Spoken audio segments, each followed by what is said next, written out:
하나님께서는 갈라디아 교회와 오늘 저와 여러분에게 바른 신앙이 무엇인지를 지금 말씀해 주시고 있습니다. 바울 사도는 앞에 4장 12절부터 20절에서는 자신의 개인적인 각오와 하고 싶은 말들을 한 후에 다시 율법과 복음의 차이점을 말씀하고 있습니다. 율법으로는 구원을 받을 수 없습니다. 오직 복음으로만 구원을 받을 수 있습니다. 그러므로 우리는 율법이 무엇인지 복음이 무엇인지를 정확하게 알고 신앙생활을 해야 합니다. 하나님은 우리들에게 복음을 주셨는데 자꾸 율법적인 신앙생활을 하면 안 되기 때문입니다. 물론 율법과 복음 두 가지 모두 다 하나님께서 주신 것입니다. 하지만 율법의 목적이 다르고 복음의 목적이 분명하게 다릅니다. 율법은 죄가 무엇인지를 깨닫게 합니다. 그러나 복음은 죄를 해결합니다. 그래서 하나님은 율법을 초등교사이고 초등학문이라고 말씀하셨습니다. 율법은 복음이 있어야 된다는 것을 복음을 갈망하게 합니다. 율법은 복음으로 안내하는 역할만을 감당했습니다. 사탄은 사람들을 율법의 틀에 묶여 있게 합니다. 어떻게 하든지 복음을 알지 못하게 하려고 혈안이 되어 있습니다. 사탄은 성령을 받은 하나님의 자녀들까지도 복음을 믿지 않고 혼미하게 하려고 율법을 사용해서 하나님의 자녀들을 유혹합니다. 바울 사도는 오늘 본문에서 율법과 복음의 차이점이 무엇인지를 설명하기 위해서 아브라함과 두 아들인 이스마엘과 이삭 그리고 그들의 어머니인 하갈과 사라의 이야기를 하고 있습니다. 우리는 이 하갈과 사라의 이야기, 이스마엘과 이삭의 얘기를 그냥 지나가는 얘기처럼 소설처럼 이렇게 읽었는데 오늘 하나님은 바울을 통해서 다른 해석을 우리에게 주시고 있습니다. 우리 22절 말씀을 봤던 22절 기록된 바 아브라함에게 두 아들이 있으니 하나는 여종에게서 하나는 자유 있는 여자에게서 낳았다 하였으며 아멘. 믿음의 조상인 아브라함에게는 두 아들만 있었던 것이 아닌 것을 잘 아시죠. 사라가 죽은 뒤 그두라에게서 낳은 6명의 아들들도 있었습니다. 하지만 하나님은 율법과 복음의 관계만을 설명하기 위해서 두 아들만을 말씀하십니다. 이 두 아들인 이스마엘과 이삭에게는 큰 특징이 있습니다. 이스마엘은 아브라함의 종이었던 하갈에게서 태어났고 이삭은 종이 아닌 자유자인 사라에게서 태어났습니다. 하나님은 바울 사도를 통해서 아브라함의 두 아들을 말씀하시면서 그들의 근본적 태생에 대해서 지금 말씀하십니다. 이스마엘은 종의 아들이고 이삭은 자유자의 아들이다. 아버지는 아브라함으로 똑같은데 어머니의 신분에 따라서 그들의 신분이 갈라졌다는 거죠. 이스마엘의 어머니 하갈은 종이었고 이삭의 어머니 사라는 자유자였습니다. 어머니의 신분에 따라서 자식들의 신분이 결정되었습니다. 마찬가지라는 거예요. 초등교사인 율법에 속하면 종의 신분이 되고 자유자이신 그리스도 예수로 말미암아 복음에 속하면 천국 유업을 잇는 상속자가 되는 것입니다. 성령을 받아 복음의 아들이 되어지면 자유를 누리는 천국의 상속자가 되는 것입니다. 계집종인 하갈에게서 낳기 때문에 이스마엘은 종로로서 할 수밖에 없었습니다. 하지만 이삭은 자유자인 사라에게서 태어났기 때문에 이삭 역시 자유자가 되었습니다. 마찬가지라는 것이죠. 율법으로 난 사람은 율법 아래서 종로로 날 수밖에 없고 하지만 자유를 주는 예수 그리스도의 복음으로 난 사람은 복음이 주는 자유를 누리며 자유자가 되는 것입니다. 이 세상에서 신앙을 가진 사람들을 보면 두 종류의 사람이 있습니다. 하나는 율법의 종노릇하며 사는 사람. 이 사람들은 율법으로는 의에 이를 수 없기 때문에 자신이 노력해서 의를 이루기 위해서 율법을 열심히 지키려고 노력합니다. 이들은 자신들이 정해놓은 어떤 기준에 다다르기 위해서 스스로 엄청나게 애쓰고 수고합니다. 자신이 신처럼 되려고 하나님처럼 되려고 길을 쓰는 사람도 있습니다. 이들은 창조주 하나님의 존재에 대해서는 신경 쓰지 않습니다. 이들은 모든 것을 인간의 기준, 자기 기준에 맞춰서 생각하고 행동합니다. 창조주 하나님의 수준에서는 생각하지 못하는 것입니다. 반면에 복음을 믿음으로써 복음이 주시는 자유를 누리며 사는 사람들이 있습니다. 이 사람들은 하나님의 은혜로우신 방법에 의해 성령님이 오셔서 초자연적인 방법으로 태어난 사람들, 예수님께서 말씀하셨던 방법으로 태어난 사람들, 물과 성령으로 만들어진 사람들입니다. 이 사람들은 세상 모든 일이 하나님의 은혜로우신 방법에 따라서 하나님의 섭리대로 움직인다라고 생각합니다. 슬픈 일, 기쁜 일, 자기에게 닥치는 어떤 사건이라고 할지라도 그 사건 이면에는 하나님의 간섭하심이 있고, 아무리 어려운 일이 있을지라도 하나님께서 자신을 직접 천국으로 이끌어 가신다라고 생각합니다. 이들의 삶의 모습은 의의 소망을 바라봅니다. 그리스도의 신실하신 믿음을 믿음으로 오늘 하루하루를 원수라도 사랑하는 모습으로 살아가는 것입니다. 마태복음 25장 31절 이하에서 예수님께서 영광의 보좌에 앉으셔서 심판하실 때에 모든 민족을 양과 염소로 구분하셔서 심판하신다라고 말씀하십니다. 왼편에 있는 염소는 영벌에 채워집니다.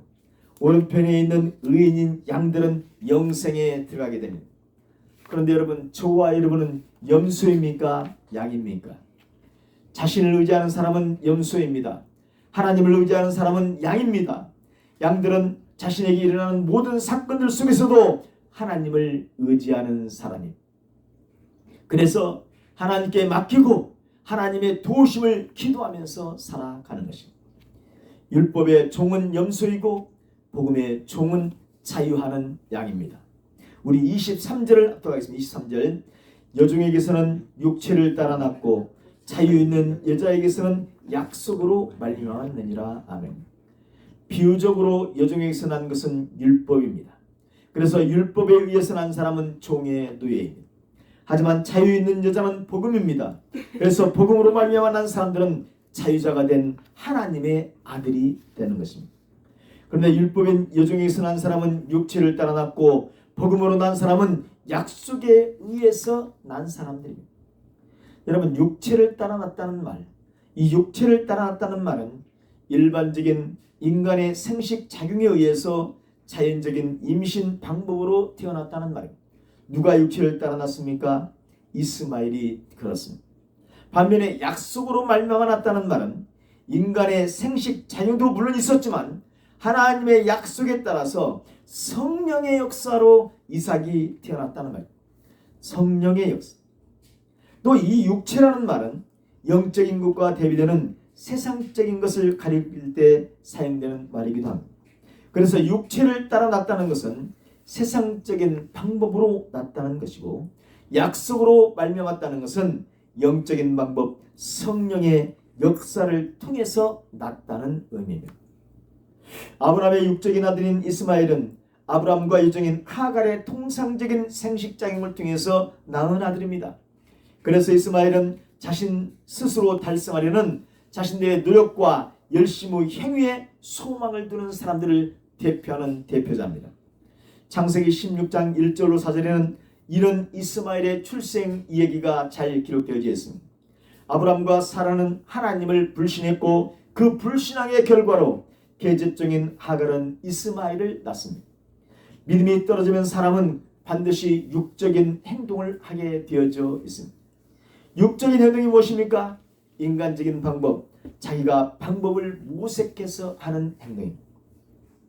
분명하게 하나님께서 약속하셨음에도 언약하셨음에도 불구하고 아브람과 사라는 그 하나님의 시간, 하나님의 때를 기다리지 못했습니다. 자기들 스스로 문제를 해결하려고 행동했습니다. 하나님께서 인정하시는 자유자인 사라가 아니라 계집종인 하갈의 육체를 빌리려 했던 것입니다. 아브람과 사라는 그렇게 하는 것이 하나님의 일을 하는 것이라고 생각했을 것입니다. 그래서 자기 열심을 낸 것입니다. 그러나 그것은 하나님의 뜻이 아니었습니다. 계집종인 하갈의 육체를 따라 이스마엘이 출생했지만 그것은 하나님의 계획이 아니었습니다. 반면에 사라의 몸에 생리가 끊긴 상태에서 임신하게 해서 낳은 아들 이삭은 하나님의 약속을 따라 태어난 것입니다. 창세기 15장 4절에서 하나님은 분명하게 너의 몸에서 날 자가 너의 상속자가 될 것이라고 분명하게 말씀하셨습니다. 경수가 끊긴 여성은 임신할 수 없습니다. 하지만 사라는 경수가 끊긴 상태에서 임신했습니다. 이것은 인간은 할 수 없는 짓 아닙니까? 이삭은 하나님의 방법, 초자연적인 방법, 영적인 방법으로 낳은 아들입니다. 그래서 오늘 갈라디아 4장 뒤에 나오는 29절에서는 이삭은 성령을 따라 난 자라고 말하고 있는 것입니다. 이삭은 무엇을 따라 났다고요? 성령을 따라 난 자이다. 하나님의 언약의 성취로 낳은 이삭은 초자연적으로 성령을 따라 난 아들입니다.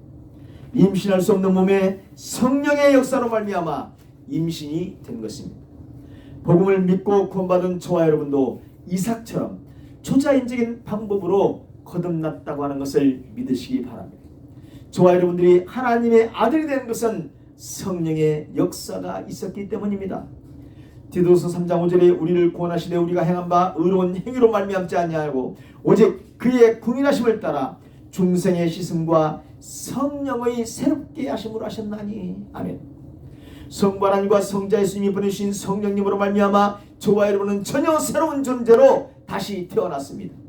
이것을 중생이라고 말합니다. 이것을 고린도후서 5장 17절은 그런즉 누구든지 그리스도 안에 있으면 새로운 피조물이라 이전 것은 지나갔으니 보라 새 것이 되었도다 라고 말씀하고 있습니다. 성령이 임재한 사람, 다른 말로 성령을 받은 성도는 육체의 자녀가 아니라 복음으로 말미암아 새로운 존재가 된 하나님의 자녀입니다. 창조주이시며 구세주이시며 심판주이신 그 하나님을 아빠, 아버지라고 부르는 양들이 되었습니다. 이렇게 아브라함의 아내였던 사라와 종이었던 하갈의 이야기 속에는 하나님의 언약이 내포되어져 있습니다. 우리 24절로 26절 말씀을 합독하겠습니다. 세 절을 합독합니다. 이것은 비유니 이 여자들은 두 언약이라. 하나는 신의 산으로부터 종을 낳은 자니 곧 하갈이라. 이 하갈은 아라비아에 있는 신의 산으로서 지금 있는 예루살렘과 같은 곳이니 그가 그 자녀들과 더불어 종노릇하고 오직 위에 있는 예루살렘은 자유자니 곧 우리 어머니라. 아멘. 아브라함의 아내 사라와 계집종인 하갈의 이야기 속에는 하나님의 두 언약이 숨겨져 있었다는 겁니다. 이것은 비유니라고 말하죠. 이 비유라는 말은 앞에서 22절과 23절에서 말씀한 모든 내용들이 비유라는 말입니다. 그런데 이 비유란이란 말, 비유니라는 말로 번역된 말 엘레고르메나는 풍의적으로 해석되는 것이 아닙니다. 풍의적으로 해석한다. 풍의적. 이 비유니란 말이 무슨 말하고요? 풍의적으로 해석한다. 풍의적. 그런데 이 풍의적으로 해석한다는 이 말은 구약 신약 성경에서 여기서 단 한 번만 사용된 단어입니다. 구약 헬라어로 번역된 70인 성경에서도 이 단어를 한 번도 사용하지 않았습니다. 오직 바울 사도가 이 갈라디아서 4장 24절에서 딱 한 번 엘레고르메나 풍의적으로 해석된다는 말을 사용하고 있습니다. 그런데 예수님은 비유의 말씀을 많이 말씀하셨잖아요. 예수님이 비유를 설명하실 때 사용한 단어는 파라볼레라는 단어예요. 파라볼레. 예수님이 사용하신 이 비유 파라볼레는 어떤 것을 설명하기 위해서 사람들이 알아먹을 수 있는 다른 것을 예로 들어서 설명한다는 그런 의미. 이 파라볼레는 뭐예요? 예를 들어서 천국을 예를 들어서 이렇게 설명하실 파라볼레. 그런데 오늘 본문에서 비유니라고 사용된 이 알레고르메나는 본래 그 사실과는 다르게 그 뒤에 감춰진 의미를 발견하는 단어가 이 바로 뭐예요? 이 풍의적으로 해석된다는 엘레고르메나라는 말이에요. 오늘 본문에서 비유니라고 사용된 알레고르메나는 본래 사실과는 다르게 그 뒤에 감춰진 의미를 발견하는 것이라는 의미입니다. 그래서 이 비유니라는 말은 다른 말로 풍요적으로 해석하면이라고 말할 수 있습니다.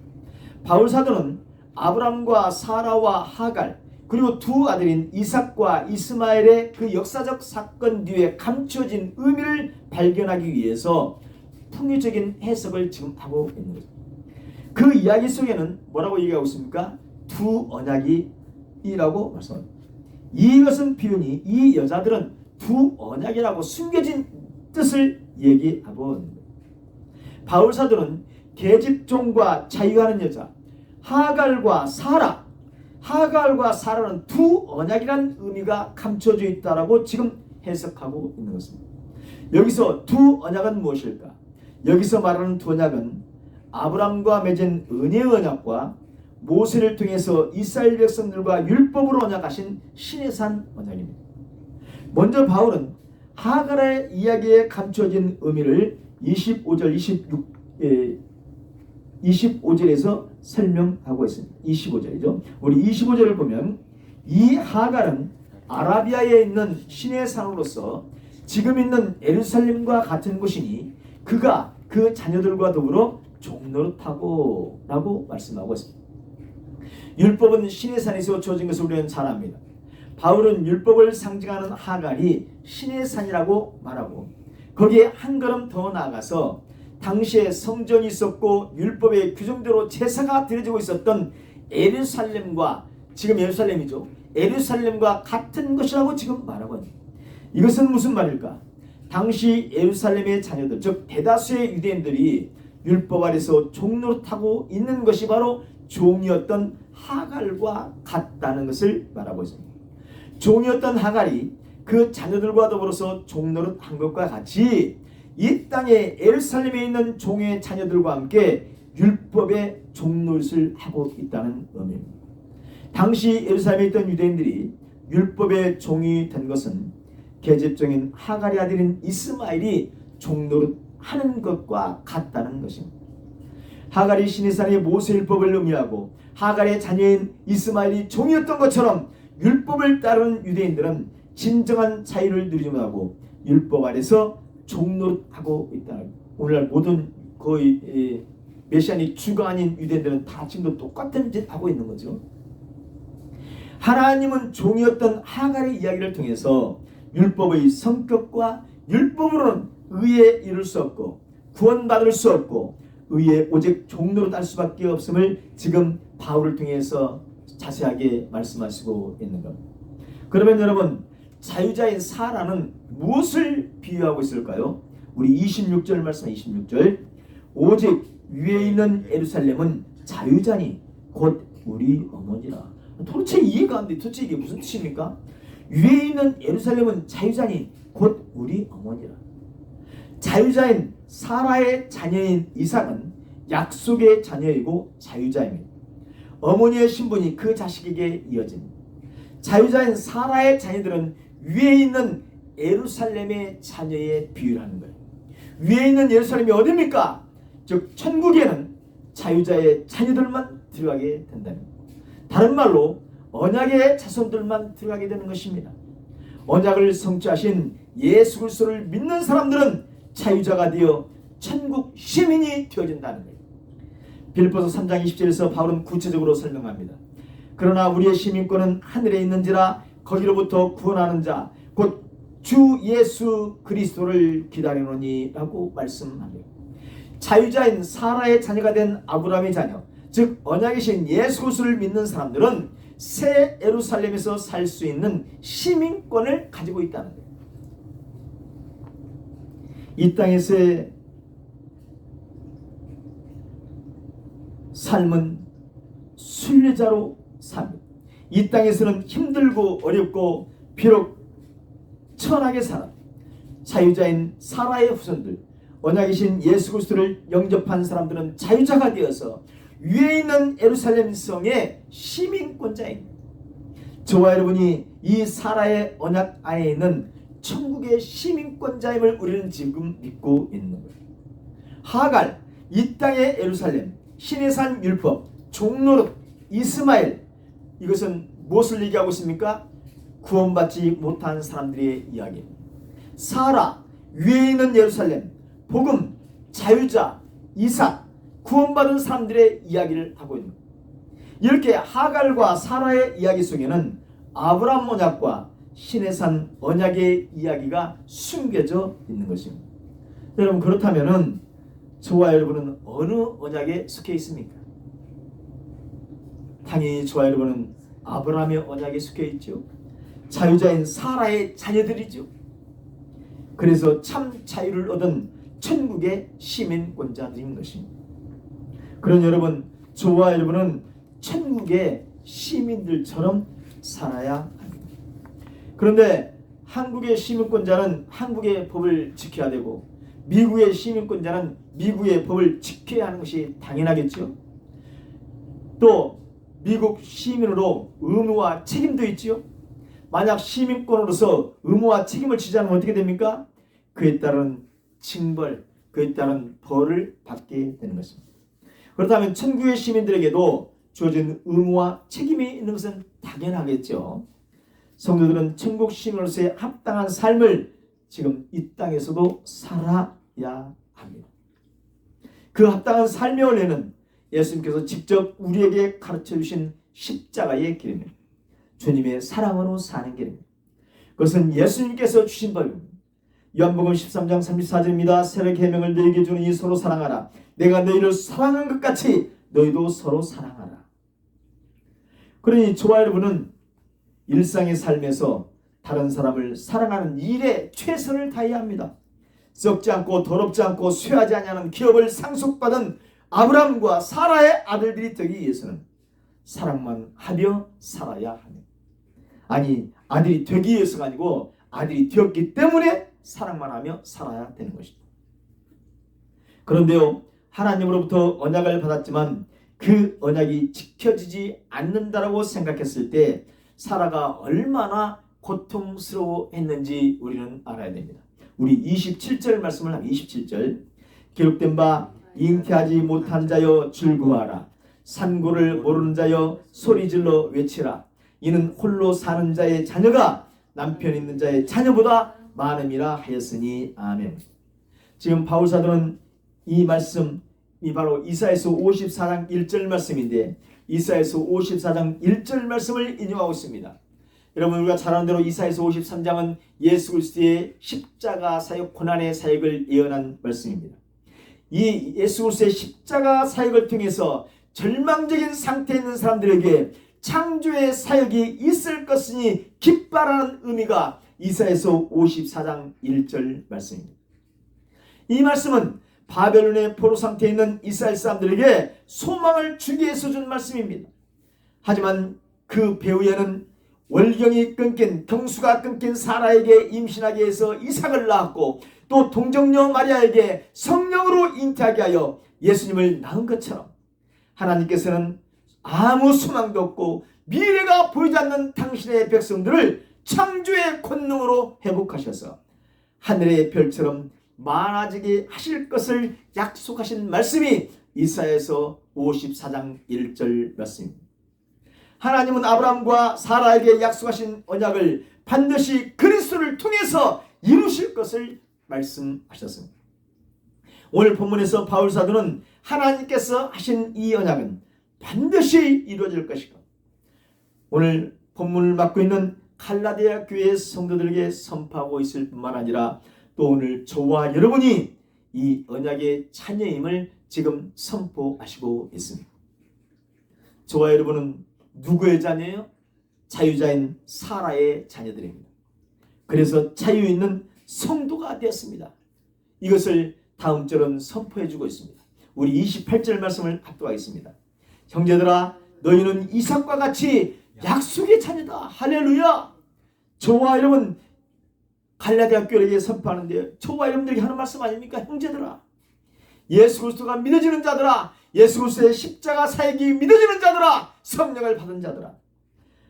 경수가 끊긴 상태에서 기적적으로 이 세상에 태어난 이삭은 약속의 자녀였습니다. 성령의 임재, 이 기적적인 임재로 말미암아 구원받은 갈라디아 교회 성도들과 오늘날 저와 여러분도 이삭과 같은 약속의 자녀들이에요. 이삭이 아브라함의 약속으로 말미암아 태어나서 아브라함의 유업을 이어받은 것처럼 갈라디아 교회와 성령을 받아 성령의 임재하심으로 성도가 된 모든 성도들은 하나님의 은혜의 약속으로 말미암아 하나님의 자녀가 되었습니다. 아브라함의 유업을 잇는 천국의 시민이 된 것이에요. 그런데 여러분, 사실은 말이죠, 아브라함의 첫째 아들은 누구죠? 이스마엘입니다. 이삭은 둘째 아들입니다. 그러니 아브라함의 유업은 이스마엘이 이어받아야 정상적입니다. 하지만 이스마엘은 약속의 자녀가 아니었습니다. 왜 그렇습니까? 이스마엘은 하나님의 약속을 기다리지 못한 사라가 자신의 의지대로 몸종을 통해서 얻은 종의 자녀였기 때문입니다. 하지만 이삭은 철저하게 하나님의 계획과 약속에 의해서 태어난 자유자의 자녀였습니다. 그렇기 때문에 그가 비록 늦게 태어났음에도 불구하고 아브라함의 유업을 이어받게 된 것입니다. 여러분, 마찬가지로 사람의 의지대로 율법적 행위를 강조하던 유대 율법주의자들은 종에 불과했습니다. 하나님께서 약속하신 자녀들이 아니었습니다. 그들은 하나님의 약속을 기다리지 못해서 인간의 의지에 따라 태어난 이스마엘과 같이 율법의 종이었습니다. 그들은 하나님의 은혜의 약속보다는 자신들의 행위와 자신들의 능력을 더욱 의지했습니다. 그것은 믿음이 없는 행위였습니다. 유대 율법주의자들뿐만 아니라 오늘날의 모든 율법주의자들은 다른 말로 자신의 행위를 통해서 자신의 공로를 통해서 구원을 성취려고 하는 사람들은 모두 이스마엘의 후예들입니다. 구원과는 상관없는 사람들입니다. 그래서 로마서 11장 6절에 말합니다. 만일 은혜로 된 것이면 행위로 말미암지 않고 행위로 말미암지 않으니 그렇지 않으면 은혜가 은혜되지 못하느니라. 하나님의 은혜로 말미암은 구원이 되지 못하느니라. 행위로 구원받으러 가는 사람들은 아직 하나님의 은혜가 임하지 않은 사람들입니다. 하나님의 은혜가 임한 사람은 행위로 구원받으려고 시도하지 않습니다. 하나님의 은연력을 따라 태어난 이삭이 아브라함의 유업을 이어받았습니다. 여러분, 마찬가지로 하나님의 약속을 따라 은혜의 복음을 성령님을 받아 영접한 성도들은 하나님의 자녀이고 천국에 들어가게 됩니다. 이 하나님의 은혜로운 언약은 그리스도를 화목제물로 삼아서 만드신 하나님의 일방적인 의지입니다. 이 하나님의 약속을 성취하는데 저와 여러분이 할 것, 인간들이 할 것은 아무것도 없습니다. 하나님께서 창세전에 선택한 사람들에게 하나님께서 일방적으로 주시는 하나님의 무조건적 은혜입니다. 여러분, 저와 여러분이 이 은혜를 받았으니 어찌 감사하지 않을 수 있겠습니까? 어찌 할렐루야 매일매일 찬양하지 않을 수 있겠습니까? 그러므로 우리가 의지할 것은 우리의 능력이 아닙니다. 우리의 신앙 행위도 아닙니다. 우리가 신앙생활을 열심히 하는 것은 무엇 때문입니까? 하나님의 은혜의 약속을 받았기 때문에 당연히 하게 되어지는 것입니다. 미리 언약하신 하나님께서 언약하신 대로 그리스도를 이 땅에 보내셨고 이 땅에 오신 그리스도는 율법에 순종하셔서 저와 여러분의 죄와 형벌을 대신해서 받으셨다는 것을 믿는 것입니다. 에베소 2장 8절 9절입니다. 너희는 그 은혜에 의하여 그 은혜의 십자가 사건에 의하여 믿음으로 말미암아 예수 그리스도의 믿음으로 말미암아 구원을 받았으니 이것은 너희에게서 난 것이 아니오 하나님의 선물이라. 행위에서 난 것이 아니니 너희들의 행위에서 난 것이 아니니 너희들이 어떻게 신앙생활 잘했다고 해서 난 것이 아니니 이는 누구든지 자랑하지 못하게 함이라 하며 하나님의 은혜의 언약이 그리스도의 십자가에서 성취되어졌습니다. 그 하나님과 예수님의 사랑으로 말미암아 그 은혜로 말미암아 저와 여러분은 구원을 받았습니다. 그러니 우리가 받은 구원에 있어서 우리가 내세울 것이 아무것도 없습니다. 성령을 받아 이것이 믿어지는 사람은 감사가 넘쳐서 율법을 행하게 되어져 있습니다. 다시 다른 말로 말씀을 순종하게 되어 있는 것입니다. 율법을 행한다고 해서, 내가 사랑한다고 해서 구원받는 것이 아니라, 다른 말로 말씀에 순종해서 구원을 받는 것이 아니라 구원의 은혜를 받았기 때문에 기쁨으로 율법을 행하는 것입니다. 다른 말로 말씀에 순종하는 것입니다. 그런데 여기서 중요한 것이 있습니다. 어떻게 하나님의 은혜를 받아 그리스도의 십자가의 공로가 믿어지는 사람에게는 반드시 사탄의 공격이 있게 된다는 사실. 하나님의 은혜를 받아 그리스도의 십자가의 공로가 믿어지는 사람에게는, 메시아가 믿어지는 사람에게는, 그리스도가 믿어지는 사람에게는 반드시 뭐가 있어요? 사탄의 공격이 있게 됩니다. 다른 말로 반드시 환난과 핍박을 받게 됩니다. 우리 29절 말씀을, 29절, 그러나 그때에 육체를 따라 난 자가 성령을 따라 난 자를 핍박한 것 같이 이제도 그러하더라. 언제도 그래요? 이제도, 지금도 그러하더라.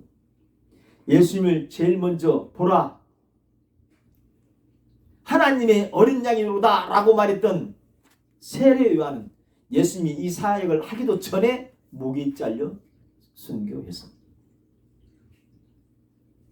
하갈에게서 난 이스마엘은 육체를 따라 난 사람이고, 사라에게서 난 이삭은 성령을 따라 난 사람입니다.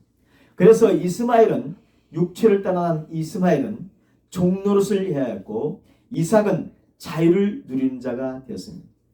그런데 창세기 21장 9절을 보면 하갈의 아들 이스마엘이 사라의 아들 이삭을 희롱했다라고 이렇게 말하고 있습니다. 그런데 오늘 본문에서 바울은 이스마엘이 이삭을 핍박했다라고 말하고 있습니다. 육체를 따라 난 이스마엘이 성령을 따라 난 자인 이삭을 희롱하고 핍박한 것은 무엇 때문이죠? 질투심과 미움 때문입니다.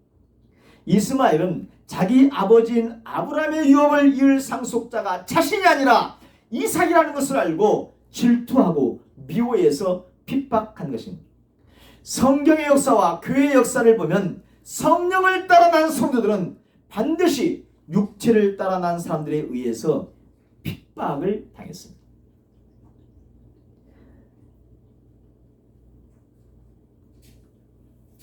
이스마엘이 아브라함의 유업의 상속자인 이삭을 희롱하고 핍박한 것 같이 오늘 본문을 이 갈라디아서를 바꾸는 갈라디아 교회에서도 육체를 따라 난 사람, 율법주의자들은 성령을 따라 난 성도들을 희롱하고 핍박했습니다. 하나님의 은혜를 입어 성령을 받음으로 예수 그리스도의 십자가 사건을 믿어 구원받아서 천국의 상속자가 된 사람들에게는 반드시 세상에 핍박이 있게 됩니다. 사도행전 14장 22절입니다. 제자들의 마음을 굳게 하여 이 믿음에 머물러 있으라 권하고, 또 우리가 하나님의 나라에 들어가려면 많은 환난을 겪어야 할 것이니라. 우리가 하나님의 나라에 들어가려면 많은 환난을 겪어야 할 것이라 하고 아멘. 여러분, 성령을 받은 성도에게는 반드시 핍박이 있다는 것을 또 누가 말씀하셨지요? 예수님이 말씀하셨습니다. 예수님은 마태복음 5장 10절로 13절에서 의를 위하여 박해를 받은 자는 복이 있나니 천국이 그들의 것입니다. 이 의가 뭡니까? 이신칭의, 이신특으로 받은 이 의 아닙니까? 예수 성령을 받아서 예수 십자가가 예수 그리스도가 믿어지는 이 의를 위해서 박해를 받은 자는 복이 있으니 천국이 그들의 것입니다. 나로 말미암아 너희를 욕하고 박해하고 거짓으로 너희를 거슬러 모든 악한 말을 할 때에는 너희에게 복이 있나니 기뻐하고 즐거워하라. 하늘에서 너희의 상이 금이라 너희 천에 있던 선지자들도 이같이 박해하였느니라. 성도는 말로 표현할 수 없는 영의 복을 받은 사람들이, 다른 말로 천국의 상속자가 된 사람들이, 그런데 여러분 천국의 상속자가 되었기 때문에, 그것 때문에 이 세상에서는 핍박과 환난이 있게 됩니다. 욥기의 욥처럼 자식들, 재산들, 자기 몸의 질병까지, 거기에다가 저주하며 따라간 아내까지 이 세상의 모든 것을 다 잃어버리는 환난과 핍박이 온다고 할지라도 성령의 사람은 성령 하나님께서 뭐하게 하셔요? 인내의 열매를 맺게 하시는 것입니다. 사도 바울의 고백처럼 살 소망이 끊어지고 마음에 세형 선고를 받을 것 같은 그런 상황이 주어질 때에 믿음을 잃지 않고 인내하도록 누가 도와주십니까? 성령이 도와주신 것입니다. 왜요? 천국의 상속자이기 때문입니다. 로마서 8장 18절에 생각하건대 현재의 고난은 장차 우리에게 나타날 영광과 비교할 수 없도다라고 했습니다. 천국의 상속자가 천국에 들어가기 위해서는 많은 환난을 겪어야 합니다. 성도는 환난이 주어졌을 때 기뻐하면서 감당해야 합니다. 그런데 여러분, 이것이 쉽습니까? 쉽지 않습니다. 우리 힘으로는 감당할 수 없습니다. 우리 힘으로는 감당할 수가 없기 때문에 우리는 성령님께 도우심을 간구해야 합니다. 환난과 핍박이 있을 때 성령을 받은 성도는 그 핍박과 환난을 인내할 수 있도록 성령님께 간구하고 성령님은 도와주십니다. 하지만 여러분, 성령을 받지 못한 채 자신이 성도라고 말하는 사람은 그 핍박을 참아내지 못합니다. 왜요? 성령님이 도와주시지 않기 때문입니다. 성령님이 없기 때문에 성령의 열매인 인내를 이룰 수가 없는 것입니다. 성령을 따라 난 사람들은 환난 중에 즐거워합니다. 왜 그렇습니까? 환난은 인내를 낳고 인내는 연단을 낳고 연단은 천국의 소망을 성취하는 것을 알기 때문입니다. 성령을 받아 복음을 전했던 예수님의 제자들은 이것을 알았기 때문에 모두 다 핍박받고 환난 중에 순교했습니다. 구 2000년의 세계 역사를 보면 성령을 받아 예수님을 그리스도로 믿는 신앙 고백을 하던 수많은 성도들이 환난과 핍박을 받고 순교까지 했습니다. 여러분, 그분들이 있었기에 오늘 저와 여러분들이 이 생명의 이 복음을 이어받아서 성령을 받은 믿음의 사람들이 될 수 있었습니다. 여러분, 율법으로 말미암아 구원받는 것이 아니라 복음으로 말미암아 구원받게 됩니다. 육체로 따라 난 사람은 육체를 따라 난 사람은 아브라함의 유업을 잊지 못합니다. 성령을 따라 난 사람이 아브라함의 유업을 잇는 천국의 상속자입니다. 성도들, 오늘 자칫 잘못하면 저와 여러분도 율법주의에 빠져버릴 수도 있습니다. 말씀이 하나님이시고 말씀이 생명이고 말씀이 진리이고 말씀을 알지 못하면 안 됩니다. 하지만 이 말씀인 성경을 문자적으로 알고 믿으면 율법주의에 빠져버릴 수 있습니다. 하나님이시고 생명이시고 진리인 말씀이 성령 하나님에 의해서 조명되어져야 됩니다. 말씀 전체가 의미하는 하나님의 뜻을 정확히 분별하시고 구별하셔야 합니다. 여러분, 유대인들도 말씀을 중요하게 생각했잖아요. 그래서 그들은 말씀을 모조리 암송했잖아요. 그 암송한 말씀을 지키고 살아내려고 몸부림쳤잖아요. 암송한 말씀을 문자적으로만 이해하면 이런 일이 벌어지는 거예요. 문자로 쓰여진 말씀대로만 지키고 살면 구원받을 수 있다고, 하나님이 원하시는 의에 이룰 수 있다라고 성경을 잘못 이해할 수 있습니다. 하나님의 뜻을 잘못 이해할 수 있어요. 그것이 문자된 말씀을 믿는 종교란 말입니다. 여러분, 그들의 심령에 하나님이 계십니까? 그들의 심령에 하나님이 계시지 않았어요. 여러분, 성령 하나님의 임재 없이 말씀을 문자적으로 알고 지키고자 하는 사람은 똑같은 것이라고 말할 수 있습니다. 성령의 조명 없이 자기 생각대로 성경을 해석하면 이런 일이 벌어지게 되는 것입니다. 많은 사람들이 성경을 보고 있습니다. 성경을 보다가 성령님이 임재한 사람은 성경 말씀을 하나님의 뜻대로 이해하게 됩니다. 하지만 성령 하나님의 임재하지 않은 사람은 자신의 생각과 자신의 지식대로 성경을 이해합니다. 그래서 이단이 되고 사이비가 되고 마는 것입니다. 이런 사람들에 관해서 바울은 다음 절에서 말하고 있습니다. 우리 30절 말씀을 30절. 그러나 성경이 무엇을 말하느냐? 여종과 그 아들을 내쫓으라. 여종의 아들이 자유 있는 여자의 아들과 더불어 유업을 얻지 못하리라 하였느니라. 아멘.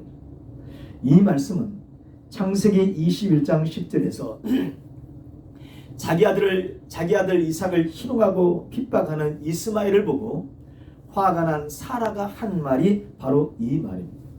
그런데 사라가 이 말 속에는 뭐가 포함되어 있다는 거예요? 진리가 포함되어 있다는 거예요. 종인 하갈의 아들인 이스마엘은 종의 자이죠. 자유자인 사라의 아들인 이삭은 자유자입니다. 율법의 종이 된 사람은 종의 자녀예요. 이스마엘과 같은 종의 자녀들은 아브라함의 유업을 믿지 못합니다. 천국의 상속자가 아니에요. 하지만 이삭과 같이 성령님을 따라 난 사람은 자유자의 자녀입니다. 성령 하나님의 조명으로 말미암아 복음이 믿어지는 고백을 하는 사람들은 이삭처럼 아브라함의 유업을 이을 상속자가 되는 것입니다. 율법을 쫓는 유대인들뿐만 아니라 이 세상의 모든 종교인들은 율법을 쫓는 종의 자녀입니다. 성령을 받아 예수님의 십자가 사건으로 말미암는 구원이 믿어지는 사람은 자유자의 자녀예요. 성도 여러분, 하나님의 언약의 성취는 문자적인 것이 아니라 성령이 해석하는 영적인 것입니다. 그것은 유대 주의자들처럼 혈통에 의해서 성취되는 것도 아니고 모든 율법 주의자들처럼 다른 모든 종교를 포함한 이방 종교를 포함한 모든 율법 주의자들처럼 행위를 통해서 성취되는 것도 아닙니다. 창조주의 언약의 성취는 창조주 하나님, 창조주 예수님, 창조주 여호와의 언약의 성취는 오직 그리스도 안에서, 메시아 안에서 그리스도의 신실하신 믿음을 가진 사람에게만 성취됩니다. 이 하나님의 은혜를 받은 저와 여러분이 바로 아브라함의 자손입니다. 이 아브라함의 후손들에게 약속된 복을 누리는 자들입니다. 여러분, 이것은 전적으로 하나님의 은혜로 성령님을 보내주셨기 때문에 이루어진 일입니다. 우리가 여기에 한 일은 아무것도 없습니다. 우리는 하늘에 있는 예루살렘의 시민들입니다. 이제 우리는 마지막 때에 성취되질 그 약속의 성취에 대한 소망을 가지고 살아갑니다. 그때까지 우리는 이 땅에서 천국 시민권자로서 이 땅의 삶을 살아야 하는 의무가 동시에 주어져 있습니다. 여러분, 우리가 그 마지막 주님을 만날 날은 알 수 없습니다. 그날이 언제일지 모르지만 그날이 올 때까지 우리들은 오늘의 삶에서 그 천국 시민의 의무를 다하며 충실하게 살아가야 합니다. 자유 있는 복음의 천국의 상속자가 되신 저와 여러분이 천국의 상속자로서의 의무와 책임을 다하는 삶을 이 땅에서 성령님의 도우심을 받아서 충실하게 살아가시길 예수님의 이름으로 부탁드립니다. 기도하겠습니다. 하나님 아버지, 영원히 죽을 수밖에 없던 저희들에게 은혜 주심을 감사합니다. 성령 하나님을 보내주셔서 예수님의 십자가 사역을 믿게 하심을 감사합니다. 아브라함에게 약속하신 언약의 자녀들이 되게 하셔서 아브라함의 복을 이어받을 상속자가 되게 하신 것을 감사합니다. 자유 있는 여자의 자녀가 되게 하심을 감사합니다. 이스마엘이 이삭을 희롱하고 핍박한 이 비유를 통해서 천국의 상속자가 된 사람들에게는 반드시 환난과 핍박이 있다는 것을 알게 하시니 감사합니다. 하나님, 저희들이 천국의 상속자이기 때문에 받아야 하는 환난과 핍박을 잘 이겨낼 수 있도록 주여 도와주시옵소서. 먼저 승리하신 믿음의 선진들처럼 승리할 수 있도록 성령 하나님 힘을 더하여 주옵소서. 예수 그리스도의 이름으로 기도하옵나이다. 아멘.